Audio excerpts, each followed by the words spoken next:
Tonight, new bombshells in the latest release from the Jeffrey Epstein files, including references to a major figure with the New York Giants. Ali Bauman takes a look at the documents. The more than 3 million pages of documents released Friday by the Justice Department include thousands of videos, images, and emails related to the Jeffrey Epstein investigation. The files include hundreds of references to President Trump, who has never been charged with any wrongdoing. Some describe allegations referencing underage women. Others detail parties allegedly held at the president's Mar-a-Lago estate. A 2012 email details the possibility of Epstein going to Mar-a-Lago after Christmas, which is several years after Trump claims he and Epstein ended their friendship. I haven't spoken to him in probably 15 years or more. In a 2016 deposition, Epstein is asked several questions about former President Bill Clinton flying on his jet. Epstein answered fifth to each question. Clinton has denied any wrongdoing.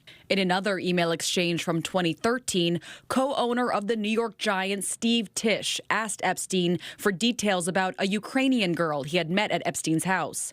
Tisch writing, "Is she a pro or civilian?" prompting Epstein to reply that he does not like records of these conversations.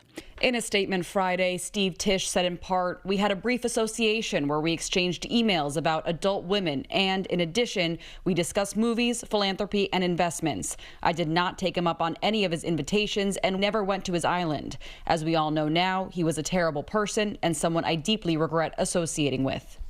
In a joint statement Friday, 19 survivors of Epstein said in part, the Justice Department cannot claim it is finishing releasing files until every legally required document is released and every abuser and enabler is fully exposed.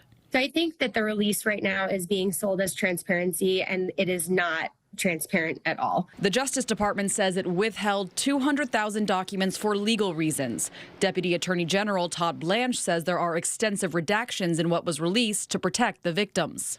We did not protect President Trump. We didn't protect or not protect anybody. I mean, I think that there's a hunger or a thirst for information that I do not think will be satisfied by the review of these documents. The DOJ was supposed to release all the files in December under a law passed by Congress and signed by President Trump.